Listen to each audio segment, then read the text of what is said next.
Aber wie kriegen wir das geändert? Das Einzige, was wir dann noch hätten, wäre das. Und das ist ja scheißegal, wer am Tatort gewesen ist.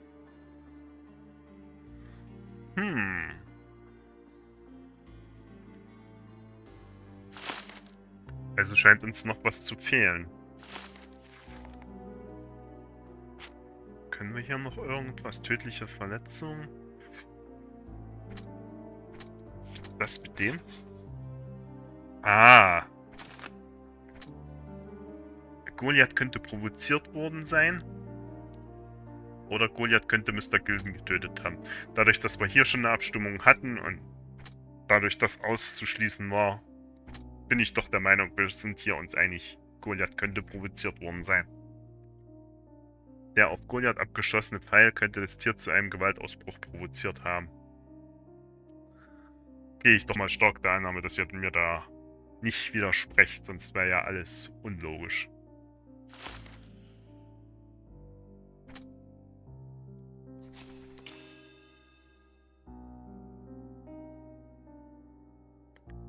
Arthur Swift ermordete Theodor Gilden.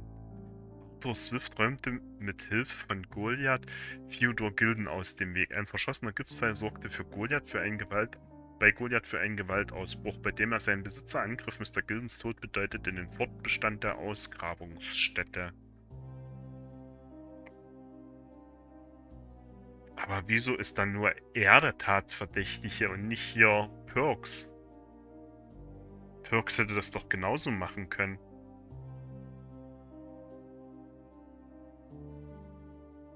Oder wären wir beim Beschützen auf Perks gekommen, aber das macht ja dann auch keinen Sinn.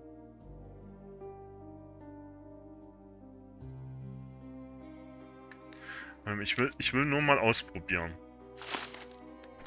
Wenn wir jetzt nämlich hier das nehmen und das nehmen. Goliath hat Mr. Gilden getötet.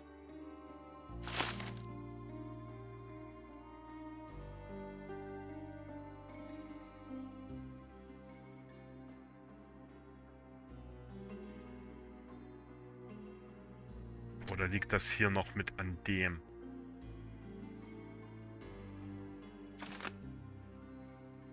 Paul könnte am Tatort gewesen sein.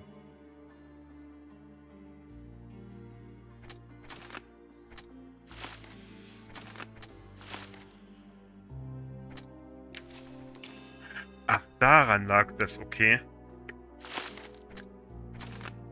Aber wir hatten uns ja auf Swift geeinigt. So, na gut, dann.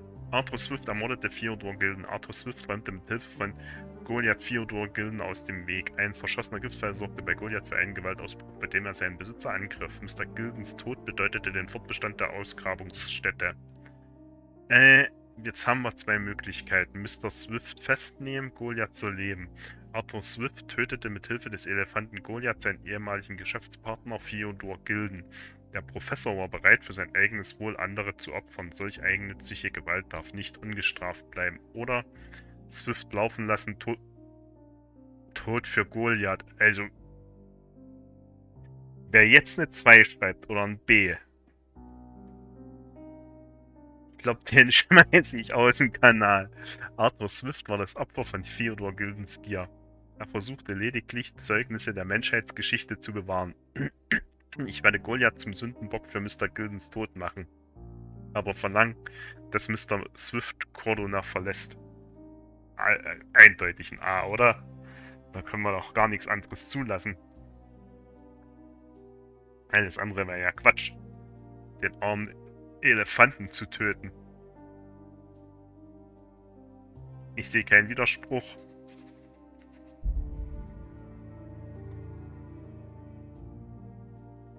Swift tötete mit Hilfe der Professor war bereit. Ja, wissen wir ja nun. Solch eigennützige Gewalt darf nicht ungestraft bleiben. Okay.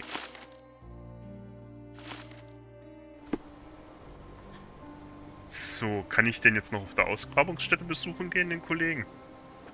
Dass wir ihn festnehmen? Ich würde mal kurz gucken gehen. Ausgrabungsstätte, Ausgrabungsstätte, Ausgrabungsstätte.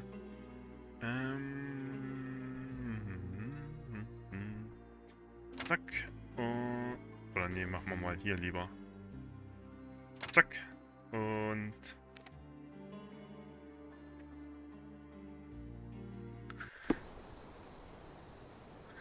Oh, da bin ich jetzt echt gespannt, wie das Spiel jetzt weitergeht. Ob wir jetzt ja noch einen komplett neuen Fall kriegen oder ob wir das weiter stricken müssen, was sich so im Laufe der Zeit um uns rum aufgetan hat. Eben hier die Schatzsuche und so. Da haben wir ja noch einiges. Stop loitering and get inside. Ja, ja.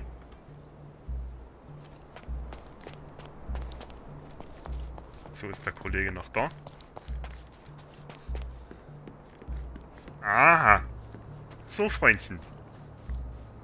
Ausgeschrieben. You are guilty, Mr. Swift. Killing Theodore Gilden was a testing challenge. You succeeded. What makes you think I'm somehow involved in Gilden's death? My partner's death, I might remind you.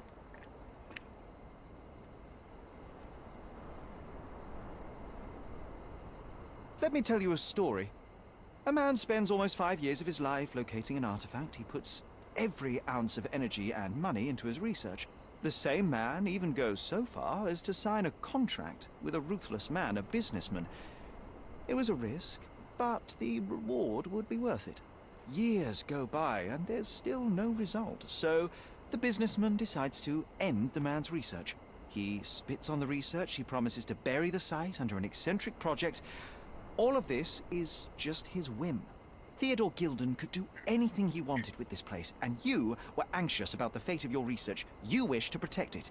You tried to tame Gilden's eccentricity, but you killed him instead. Theodore wasn't trying to sabotage my career. We had a disagreement, but it wasn't as dire as you describe it. He wasn't a pleasure to talk to, but killing him? Nonsense. You were there when Theodore Gilden died. Nonsense. I visited him many times, but I wasn't there when the elephant killed him. Then I must have made a mistake, because the murderer met Goliath's rage personally. The perpetrator was hit by the gate and thrown into the shed. Your bruise matches the contour of the broken hole.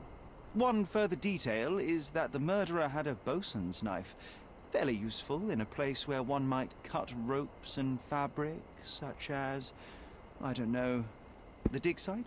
That's your interpretation of the facts, Mr. Holmes. You've simply aligned them to suit your hypothesis. It's not a hypothesis once proven, it's theory, Mr. Swift. Your dart uses strychnine to kill rodents at the site, is that correct? Well, yes, that is its purpose. The same dart with strychnine was found on Goliath. The very same substance is a powerful stimulant. It causes convulsions, a flow of energy. You shot Goliath. The elephant became extremely energetic, agitated, and so terrified that it killed its owner. For a man of your age, it was easier to hit a larger grey target than a small man. You said it yourself. Goliath killed Theodore, and your strychnine speculations are absurd. Only athletes use it as a stimulant, not elephants. True, but one dart of strychnine would not be enough to kill the elephant, and you knew it. Goliath muss nicht sterben, aber unter Garantie nicht. Theodore Gilden was a capricious man, extremely impulsive. But the cold-blooded nature of your plan makes you even more dangerous. You feel nothing. You show no remorse. It was simply a calculated move. And that is why you are under arrest.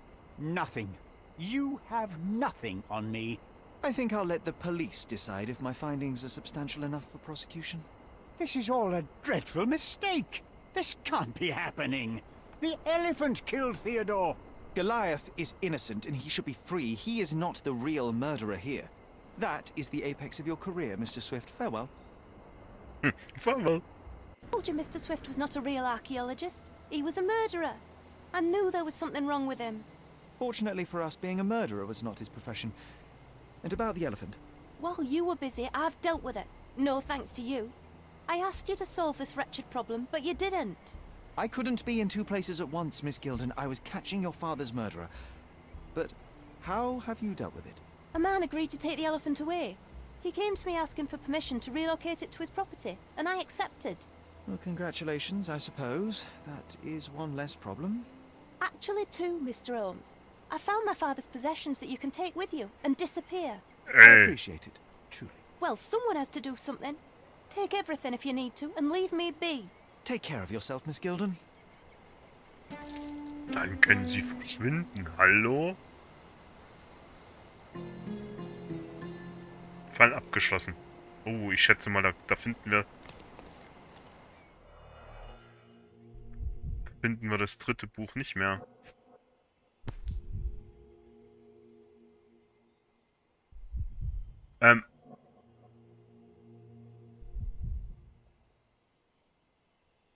Das sind die Initialen unserer Mutter. My mother always wore this around her neck until one day it disappeared. I was wondering where it went. She said it was a birthday present from a good friend.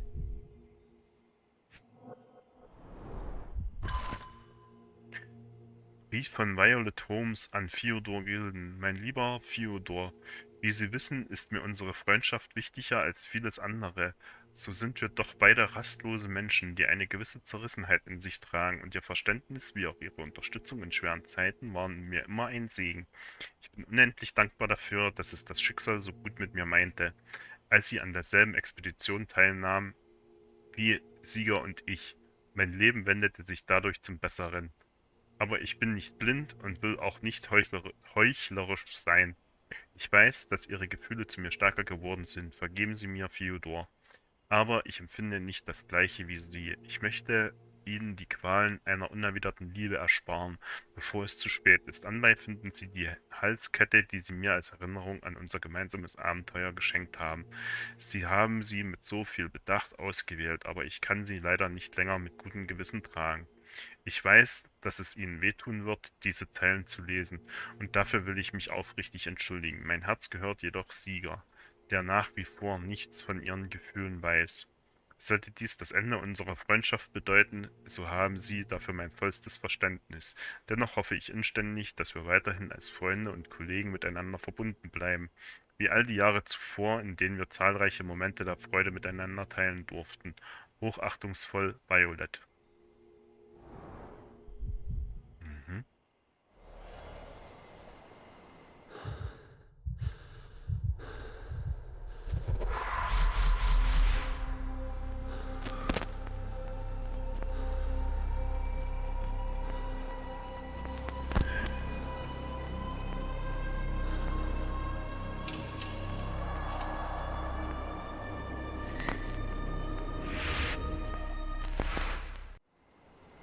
I just had another glimpse of a memory, John.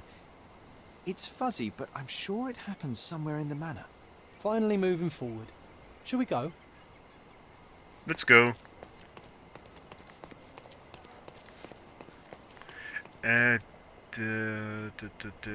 Ihr Haus.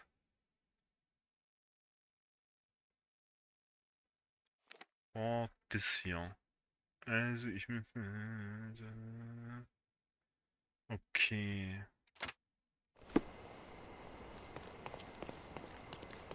Kann die hier schon hoch? Ich glaube ja.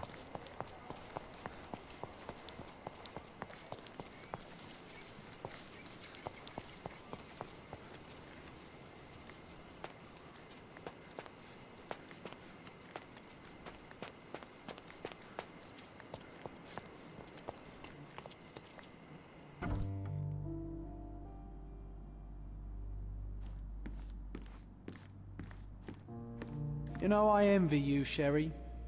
You can talk to other people and they won't ignore you. And I envy you. You can ignore any person you're bored with. You don't miss out on much. Most men are dull, unlike yourself. Well, I'm flattered. Another one. There must be something important behind it. I can feel it.